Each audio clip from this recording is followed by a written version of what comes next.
அனைவருக்கும் வணக்கம். நம்ம இன்னைக்கு பார்க்க போகிற தலைப்பு உரைநடையின் தோற்றமும் வளர்ச்சியும். ஒரு மொழியில் முதலாக செயல் தோன்றும் பொழுது அது பேச்சு வழக்கில் உள்ள மொழி நடையும் ஓசை பண்பினையும் தழுவியே தோன்றியிருக்கும். உரைநடை தோன்றிய காலத்தில் செய்யுளுக்கும் உரைநடைக்கும் பெரிதும் வேறுபாடு இருந்திருக்க வாய்ப்பே இல்லை.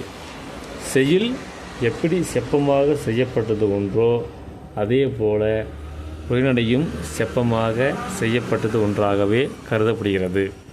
அதனால்தான் உரையினையும் தொல்காப்பியர் செய்யுள் வகையுள் ஒன்றாகவே கூறினார். தமிழ் பிராமிய கல்வெட்டு உரைநடை. தமிழ் பிராமிய கல்வெட்டுகள் தொல்காப்பியர் காலத்திற்கு முற்பட்டன. இவை பெரும்பாலும் சங்க காலத்தை சார்ந்தவை என்று கல்வெட்டு அறிஞர்கள் கூறுகின்றனர். இத்தமிழ் பிராமிய கல்வெட்டுகள் தொன்மை கால உரைநடையை பற்றி அறிவதற்கு சான்றாக உள்ளது. தொல்காப்பியத்திற்கு காலகட்டு முன்பே உரைநடை தோன்றியிருக்கலாம் என்று அறிஞர்கள் கூறுகின்றனர்.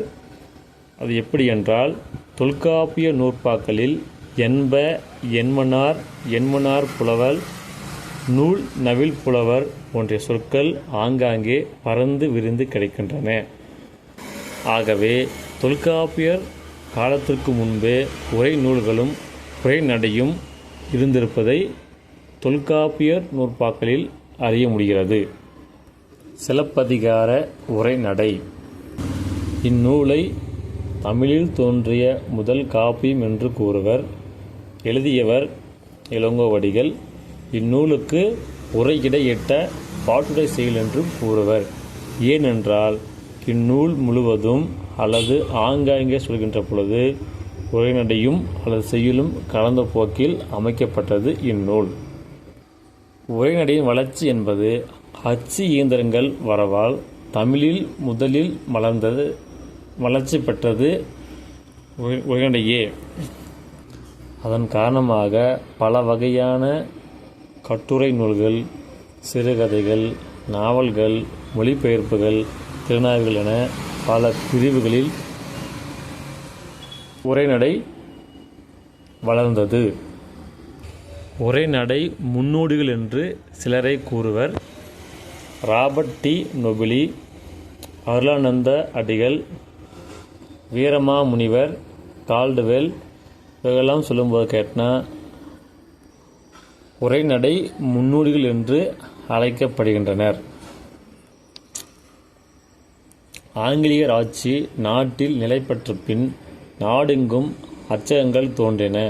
முக்கியமாக கிறிஸ்துவர்கள், இந்துக்கள் போட்டி போட்டுக்கொண்டு நூல்களை வெளியிட்டனர்.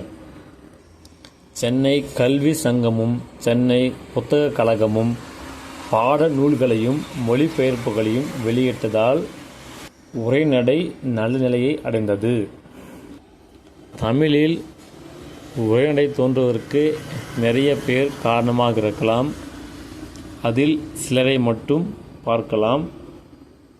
ஆறுமுக நாவலர். இவர் 20ஆம் நூற்றாண்டின் உரைநடை வேந்தர் என்று அழைக்கப்படுகிறார். இலக்கண பிழைகளை அற்ற எளிய இனிய தெளிந்த நடையை தோற்றுவித்ததால் இவரை தமிழ் காவலர் என்றும் தற்கால தமிழ் உரைநடையின் தந்தை என்றும் கூறுவர். அடுத்தது மறைமலை அடிகள். இவர் பல்வேறு வகையான உரைநடை நூல்களை எழுதியுள்ளார். அதில் சில மட்டும் பார்ப்போம். அறிவியல் நூல்கள், மக்கள் நூற்றாண்டு உயிர் வாழ்க்கை, பொருந்தும் உணவும் பொருந்தா உணவும், யோக நித்திரை அல்லது அறுதுயில், மனித வசியம் அல்லது மனக்கவர்ச்சி என்ற புக்குகள் இவர் எழுதியுள்ளார்.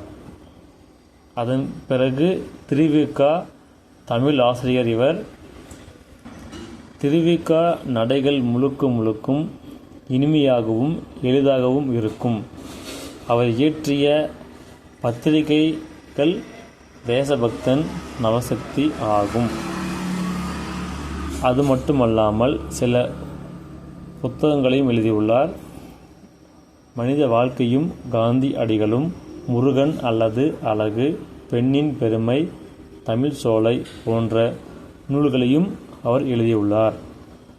அதன் பிறகு இதன் வளர்ச்சிக்கு பல்வேறு நபர்கள் உரை நடைநூல்களை எழுதியுள்ளார். செல்வ கேசவராய முதலியார், பேராசிரியர் பூர்ணலிங்கம் பிள்ளை, பண்டிதமணி கதிரேசன் செட்டியார், சோமசுந்தர பாரதியார், பேராசிரியர் ராபி சேதுப்பிள்ளை, உ.வே.சா, பேராசிரியர் எஸ். வையாபுரி பிள்ளை என எல்லோர்களும் உரைநடை வளர்ச்சிக்கு பெரிதும் உதவினர்.